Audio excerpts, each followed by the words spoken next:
Hi everyone. Today we're going to be making garlic bread grilled cheese in lab. Our main focus of the lab today is to make sure that you can work cohesively as a team with group members, and our other objective is discovering how to make and follow a lab plan. All right, let's get started. I have my hands properly washed, I have my apron on, closed-toed shoes going on, and I have my hair pulled back. The very first thing we're going to do is prep our butter. So we need a butter knife to slice our butter.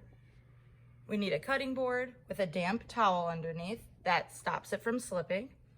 You'll need a microwave safe bowl, a spoon, and or a pastry brush.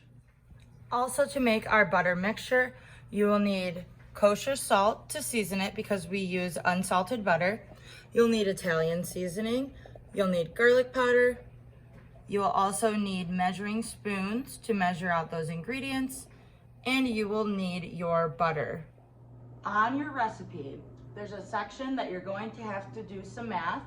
I used the recipe for one person, but you're going to have to multiply the ingredients to fit the amount of lab members on your team. For example, I used 2 tablespoons of butter for myself. If you had 3 people in your lab group, how many tablespoons of butter would that be total? 6. So you'll put that amount in the new recipe spot, and then when you gather your mise en place is when you will use that amount instead of the original recipe amount. Like I stated before, in the original recipe, it just lists enough for one person. So I have my 2 tablespoons of unwrapped butter here, and I'm just going to pop those in the microwave in 10-second intervals.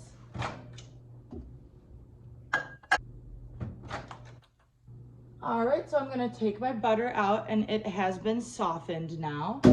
So now I will measure up the ingredients for our compound butter. According to the original recipe, which is for one person, you'll measure out 1/4 teaspoon of each of the 3 ingredients: kosher salt, Italian seasoning, and garlic powder. And our 1/4 teaspoon looks just like this, 1/4. Here's my garlic powder. See how there's a nice flat measurement? That's exactly what you want. Going in. Salt going in.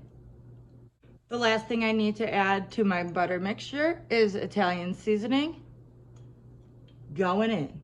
It's not the end of the world if you don't get the most accurate measurements in savory cooking. However, we are in FACS class, so we are going to practice proper measuring techniques.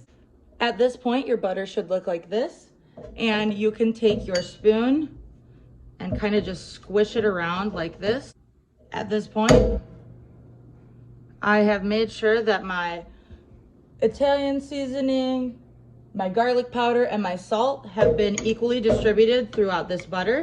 And remember, this is enough for one person, so you are going to multiply the recipe by as many people as you have in your group. When your butter looks like this, you will set the bowl aside, and you can just keep that spoon in there. You're going to need to spread this butter mixture on your bread when we are ready to cook our sandwich. At this point, we've made our butter, and now we are going to focus on shredding the cheese and prepping the rest of the sandwich ingredients to assemble. We will need a grater, another bowl that's going to be to hold the cheese. You will still need your cutting board and a damp towel underneath. You'll need a butter knife or a chef's knife. Cheese is very soft and easy to cut. You'll need your mozzarella cheese, cheddar cheese, and your provolone. So I'm going to cut my 8-ounce block of cheese into 1-ounce cubes. It will look like this. Each person will shred the amount of only 1 cube of the mozzarella per sandwich. When you're using a grater, you need to be very careful. All of these are very, very sharp. So I'm going to take my cheese, make sure that you're protecting your fingers, that they're curled in, that they're not just like this, because then you will slice off that finger, and we don't want that to happen in class. So very carefully hold this down. This will stabilize it, and then you can just rub the cheese against the grater until it shreds. This cheese has been out for just a little bit, so it's going to be harder to shred. Cheese is easier to shred when it is cold. So once you get down to the end, you need to be very, very careful of your fingers. And once it gets to be where you can't shred anymore, just go ahead and break it up into little pieces like that. And when you're done grating your 1 ounce of cheese, it will look like this. And you will slide it right on into your bowl. It will look like this when you're done. And now we're going to move on to our cheddar cheese.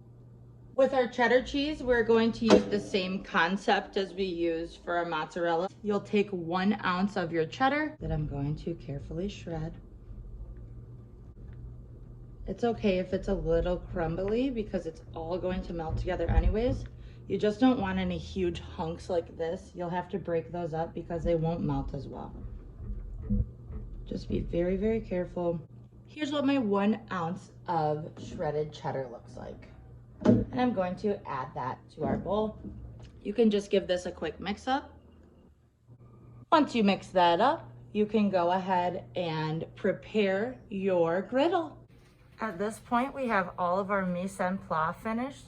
So we are going to start setting up to cook our grilled cheese. Quick recap, you'll need your 1 ounce of mozzarella cheese, your 1 ounce of cheddar, and then your 1 slice of provolone. You'll need your compound butter, 2 slices of bread, a turner, a butter knife to spread your butter, and then you will need your griddle with the plug. To set up our griddle, there's 2 kind of like flaps underneath here, so you have to pop these both out in order to be able to plug your plug in. There's a spot over here for your plug that you will just put right in there. Plug this in and then make sure that you're very careful because the surface gets really hot. And you will turn your griddle to about 250 to 300 and let it warm up for about 5 minutes. My griddle is nice and preheated, and now what I'm gonna do is take half of the butter with a butter knife and spread it on just one side of my bread.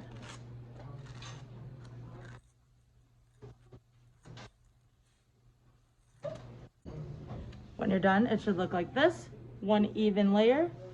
And then what you're going to do is set that right down on your griddle. Add your slice of provolone and then top it carefully with the rest of your cheese. It's gonna be a really cheesy sandwich and it will take quite a while to melt. So I'm actually gonna turn my griddle down to about 200. I will use the rest of the butter on the other slice of bread. And then I'm going to put that directly on top. It's okay that it looks like this at this point. Very, very thick amount of cheese. And then you're just gonna let that hang out for a little bit. I'll come back for the flip. My griddle's been on around 200 to 250 degrees Fahrenheit. And now my cheese is a little bit melty. I can smell my garlic, smell my butter, and I'm going to do the flip. So you will need your turner. To check if it's done is lift it up and see if you have the proper color. Scoot that under, flip it fast, and then let it chill out on the other side. So my grilled cheese has been cooking on the other side, and as you can see, that big mound of cheese turned into just 2 pieces of bread. The other side of the grilled cheese is nice and browned up, but there's still a little bit of cheese that needs to melt in the middle. So here's your pro tip. Get a lid, get some water. Put some water here, and then cover that sandwich up with your lid. What that's gonna do is essentially steam the rest of that cheese that's not melted. And this is gonna be about 30 seconds. Okay, so it's been about 30 seconds and you can see that the cheese has kind of oozed out the side. I'm going to scoop that sandwich right up on my plate. Here's our finished product. I cut it in half. It's actually called on a bias. And then served it up like this. You can have it with marinara sauce or whatever else you choose.